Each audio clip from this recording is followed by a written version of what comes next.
Okay, we're gonna make pizza rolls.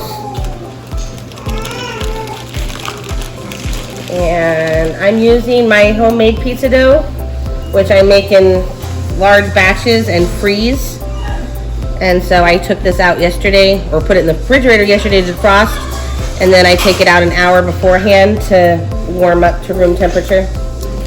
So you roll your piece of dough out into a rectangle.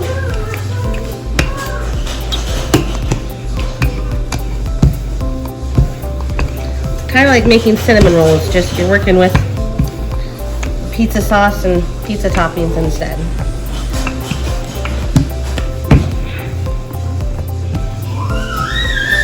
Okay, I'll go ahead and get the second crust ready too. Okay, so we've got both of the pizza doughs ready. I'm going to do one with red sauce and one with pesto. I'll go ahead and start with the pesto. I make pesto sauce myself, but you can buy a jar of it and it'll probably still be just as good, because most of it really has to do with the flavors that come together and the toppings that you put on it. So you want to leave a little bit of an edge with no sauce to seal the pizza roll with, but otherwise you want to get the whole all the way to the edges.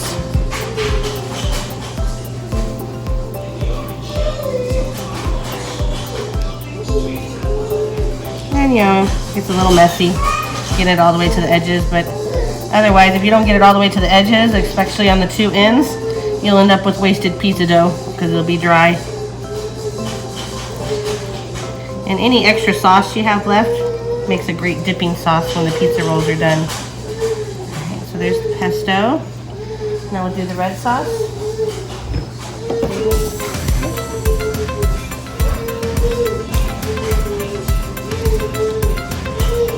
And again, my red sauce, I make it from scratch, but you can buy a can or jar of pizza sauce.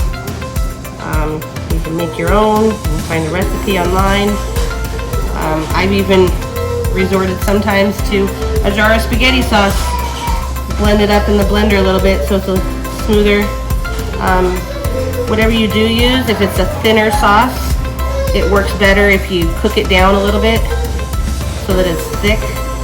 Otherwise your pizza sauce will be running out before your pizza rolls are done.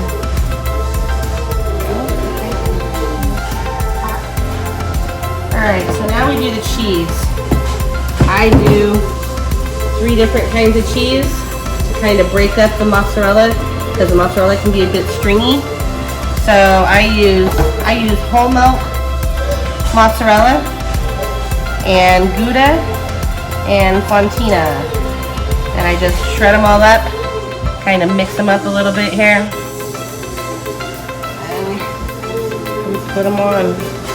And I do kind of a light layer to begin with, because then I put another layer over the toppings.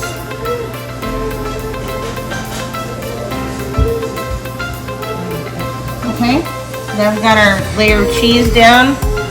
This is the pesto one. We like to put artichoke parts and spinach. It goes really well with the pesto. And you can go as light or as heavy on the toppings as you want. You want to get them spread out somewhat even, because it will roll up, and you still, you know, just like any pizza, you don't want to have empty spots. Then we have some spinach. Spinach, you know, doesn't hurt to go ahead and go a little what looks like heavy, because it shrinks up a lot when it cooks.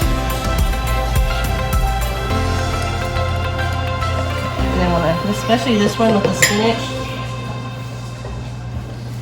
I put just a little sprinkle of cheese on top to hold the spinach and artichokes together and hold it to the other side of the dough as I roll it up.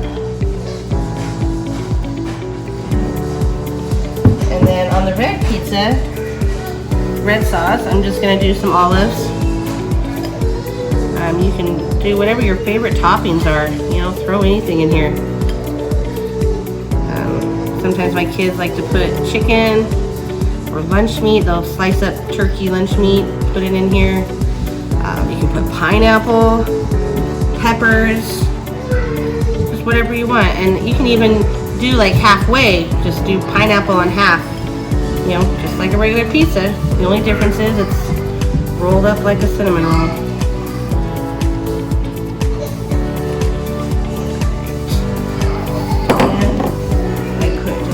Sprinkle to hold everything together as it cooks and as I roll it up.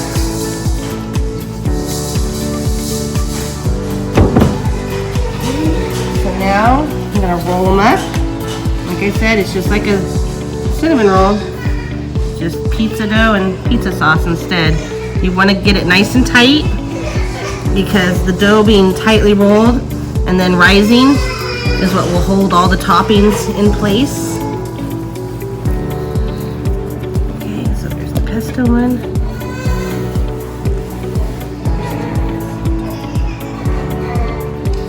Now we'll roll up the red one.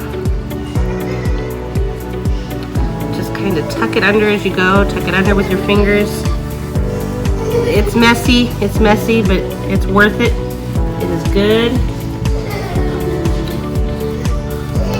And nicely, the toppings that fall out, they're all, you know, all safe to scrape up and eat if you want. Okay, now that we have our rolls all rolled up, slice them. You need a nice sharp knife because you want to not squish the dough if you can help it. You can also use a string if you prefer, like you would a cinnamon rolls. You can make these as fat or as thin as you like. Make them fatter, they'll take a little longer to cook.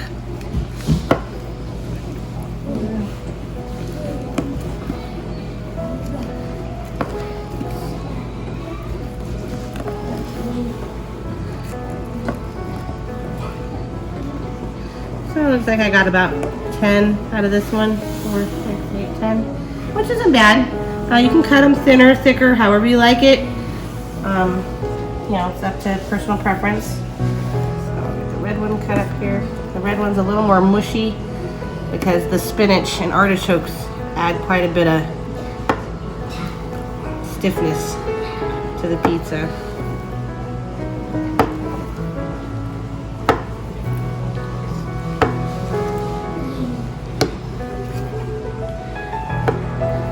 Oops, looks like I ended up a little bit off on this one. Looks like I'll have kind of 10.5, but like I say, it still tastes good. Might not be as pretty.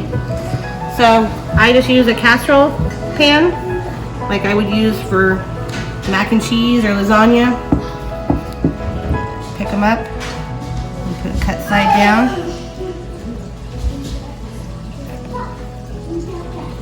And you want them a little bit close together because it's how they kind of hold each other up.